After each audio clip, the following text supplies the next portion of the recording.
सर्व माझ्या बंधू आणि भगिनी, आज आपल्याशी हितगुज साधण्याचं एकमेव कारण म्हणजे आज 1 ऑगस्ट 2025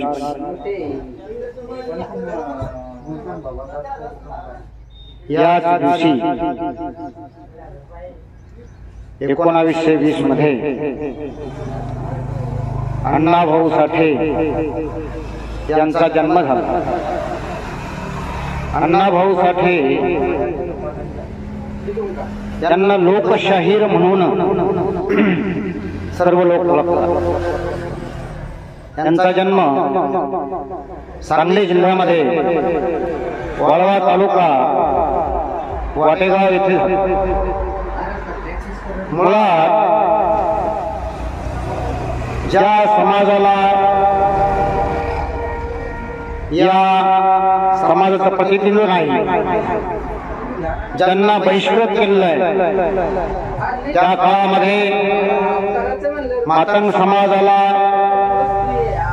खूप हाल अपेष्टा भोगाव्या लागल्या आणि त्याच समाजामध्ये अण्णाभाऊंचा जन्म झाला। अण्णाभाऊंचं पूर्ण नाव म्हणजे तुकाराम भाऊराव साठे आणि या तुकारामाचा जन्म झाला आणि त्यांच्या वडिलांना भाऊरावांना असं वाटलं मुलगा 6 वर्षाचा हल्ला आहे, त्याला आता आपण शाळेत घातलं पाहिजे। आणि त्या काळामध्ये तुरळकच मुलं शाळेत जायची, शाळेची संख्या खूप कमी होती। तरीही त्यांना असं वाटलं की आपण आपल्या मुलाला शिकवावं, सुजाण करावं आणि म्हणून त्यांनी मुलाला शाळेत घातलं। परंतु त्या काळातल्या समाज व्यवस्थेमुळं या तुकाराम साठेला गुरुजींनी वर्गात घेतलं नाही, बाजूला बसवलं। कारण मातंग समाजाचा मुलगा म्हणून बाकीची मुलं त्यांच्या सोबत बसू द्यायला तयार नव्हती आणि म्हणून या तुकारामाला या व्यवस्थेची चीड आली आणि त्या मास्तराला दगड फेकून मारले आणि शाळेतून धूम ठोकली। तर पुन्हा शाळेचं तोंड पाहिलं नाही आणि त्याच काळामध्ये खूप भीषण दुष्काळ पडला। खायला अन्न नव्हतं, भाकरी नव्हत्या, 18 विश्व दारिद्र्य। त्याच्यामुळं अण्णाभाऊचे वडील सर्व कुटुंब मुंबईला पोट भरण्यासाठी निघाले आणि त्या काळात आजच्या सारखे दळणवळणाला साधन नव्हतं आणि म्हणून हे सर्व कुटुंब पायी चालत चालत मुंबईला गेले।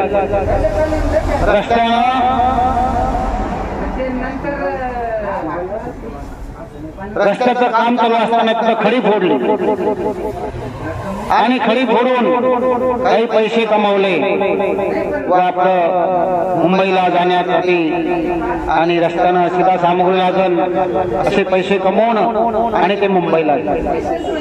आणि त्यांचे वडील त्या काळामध्ये मुंबईमध्ये सूतगिरण्या होत्या आणि सूतगिरणीचे कामगार झाले, सूतगिरणीमध्ये काम करायला लागले आणि त्या काळामध्ये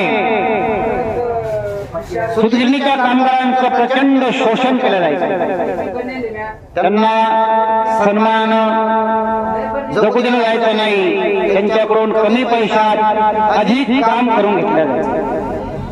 त्यांच्या कष्टाचं मोल त्यांना मिळत नव्हतं। त्यामुळं अण्णाभाऊंना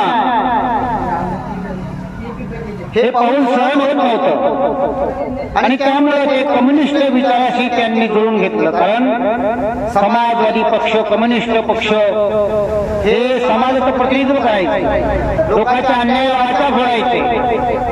त्यामुळं अण्णाभाऊ त्या विचाराकडे आकर्षित झाले.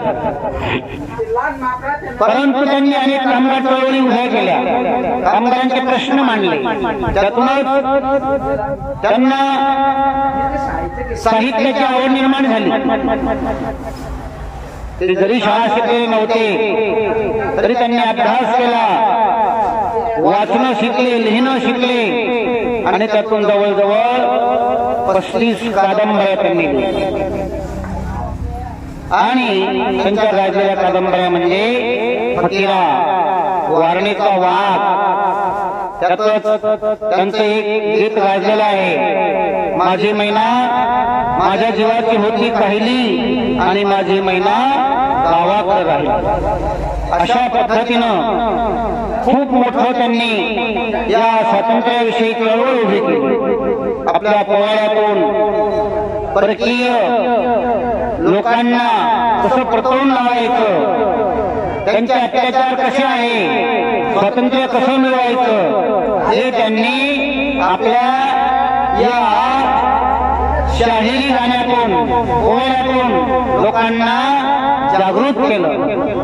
अशा पद्धतीनं आणि त्यांना सरकारतर्फे छत्रपती शिवाजी महाराजांचा पोवाडा गाण्यासाठी रशियाला पाठवण्यात आलं आणि त्यांनी रशियात जाऊन छत्रपती शिवाजी महाराजांचा पोवाडा गायला.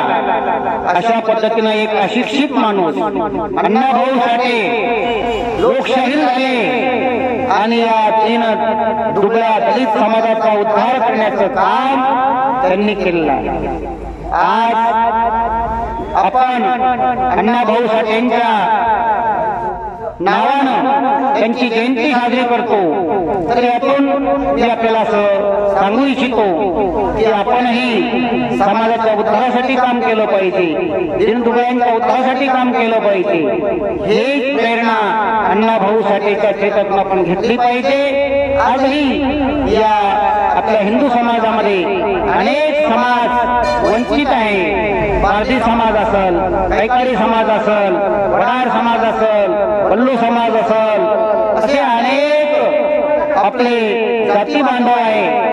ते आजही या प्रगत समाजापासून दूर आहे आणि त्यांना प्रगत करणं हेच आपलं उद्दिष्ट आहे. याकरिता आपण सर्वांनी झटलं पाहिजे, आपला वेळ दिला पाहिजे, त्यांना सामावून घेतलं पाहिजे. आपल्यातले जातीभेद आपण नष्ट केले पाहिजे आणि आपण सर्व फक्त आणि फक्त हिंदूच आहोत असं आपण या अण्णाभाऊ साठेच्या जयंतीपासून प्रेरणा घेतली पाहिजे, त्यांच्या चरित्रापासून प्रेरणा घेतली पाहिजे. कारण त्यांनी आपलं गुरु डॉक्टर बाबासाहेब आंबेडकरांना मानून सर्व आपल्या कार्याचा विस्तार केला. आजही आपण हेच उद्दिष्ट डोळ्यासमोर ठेवून अण्णाभाऊ साठेंना विनम्र अभिवादन करून आणि त्यांच्या जयंतीपासून ही प्रेरणा घेऊन जय श्रीराम मी माझ्या 2 वारीला पूर्ण विराम देतो. जय श्रीराम.